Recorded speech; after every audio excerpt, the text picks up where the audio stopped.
प्रिय किसान भाइयों, ये जनवरी का आखिरी सप्ताह चल रहा है, फरवरी का प्रथम सप्ताह आने वाला है। आप सभी जानते हैं कि बसंत पंचमी के आसपास आपके आम के वृक्षों में बौर आने लगते हैं।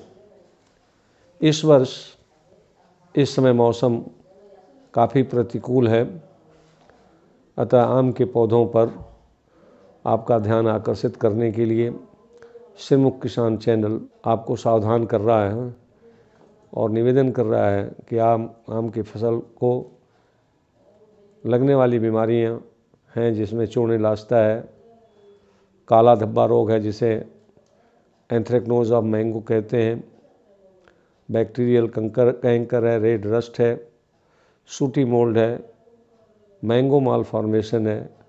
ये तमाम तरह की बीमारियां लगती हैं। मैं आपको इस वीडियो में सामान्य तौर पर जो हमारे यहाँ बीमारियां दिखती हैं उनके बारे में बताऊंगा।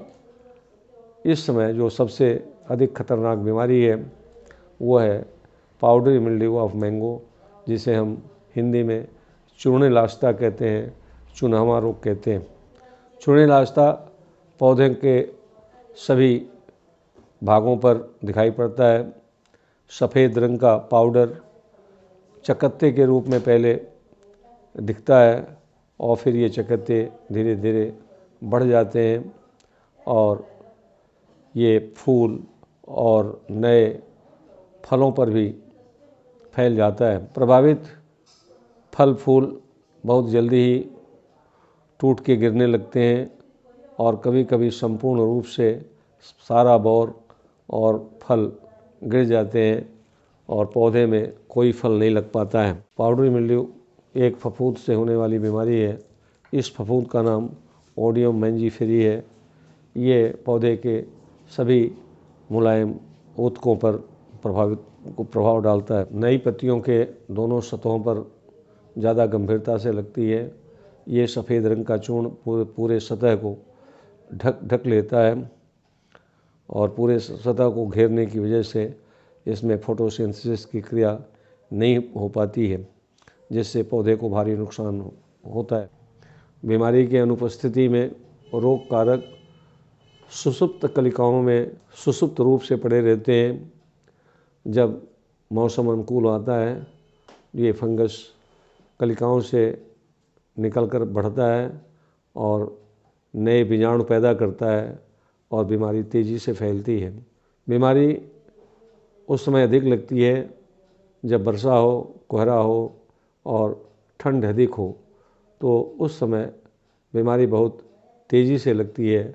और किसान भाइयों, जिस समय मैं वीडियो बना रहा हूँ, पिछले एक सप्ताह से ये कंडीशन है। कभी बारिश होती है, कभी कोहरा पड़ता है और ठंड तो बहुत ही है। तो इस दशा में बीमारी बहुत तेज़ी से फैलेगी। इसके लिए मैं आपको पहले ही सावधान किया हूँ। बीमारी से बचने के लिए कवकनाशियों का छिड़काव करने की मैं सलाह देता हूँ। आप कवकनाशियों का छिड़काव करें। पहला छिड़काव वेटेबल सल्फ़र, जिसे घुलनशील गंधक कहते हैं, उसका 0.2% का घोल बनाकर छिड़काव करें।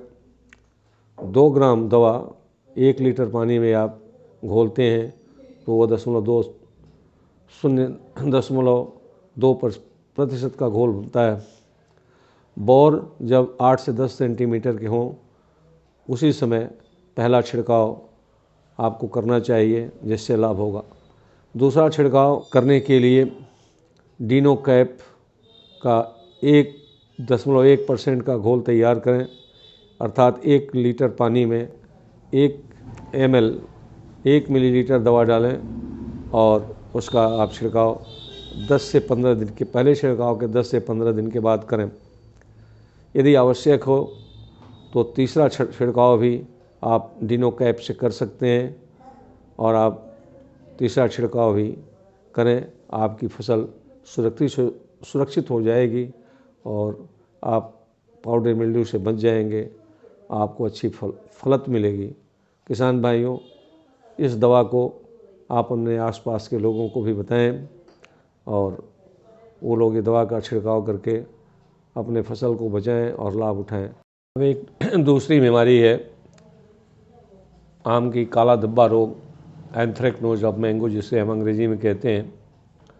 इस बीमारी से तने, फूलों और फलों में भारी नुकसान होता है। इस बीमारी से भंडारण में भी नुकसान पहुंचता है।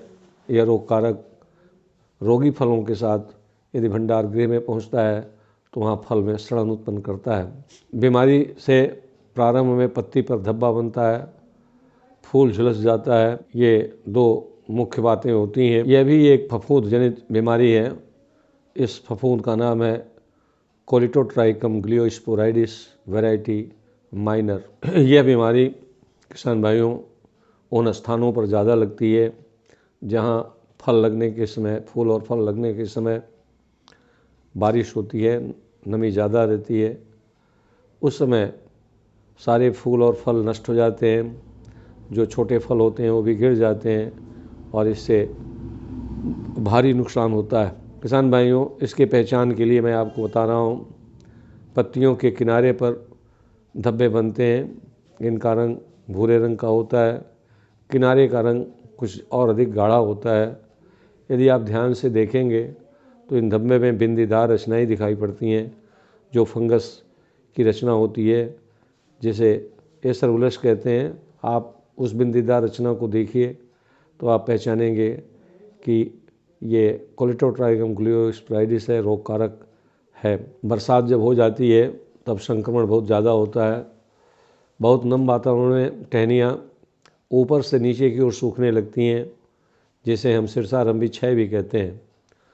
फलों पर फूला हुआ काले रंग का धब्बा दिखाई पड़ता है।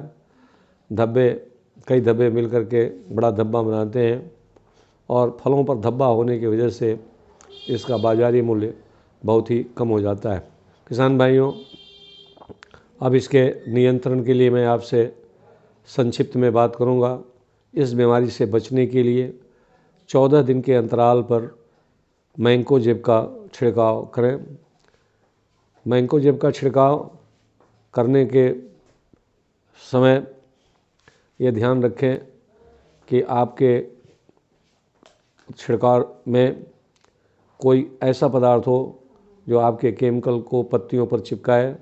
इसके लिए आप किसी भी तेल का प्रयोग कर सकते हैं, साबुन का भी प्रयोग कर सकते हैं, जिससे कि आपका रसायन पत्तियों पर चिपक जाए।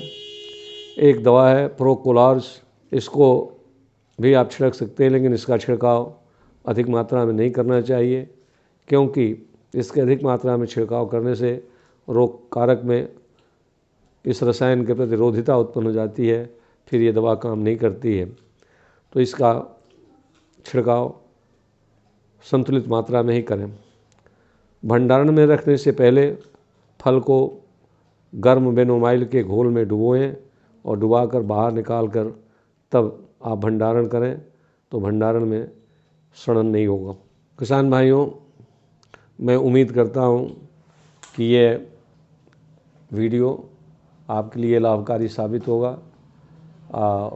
ये बहुत उपयुक्त समय है जब आप अपने बागीचे में इन उपायों को करें और अपने फलों को बचाएं, बागीचे को बचाएं। बहुत बहुत धन्यवाद।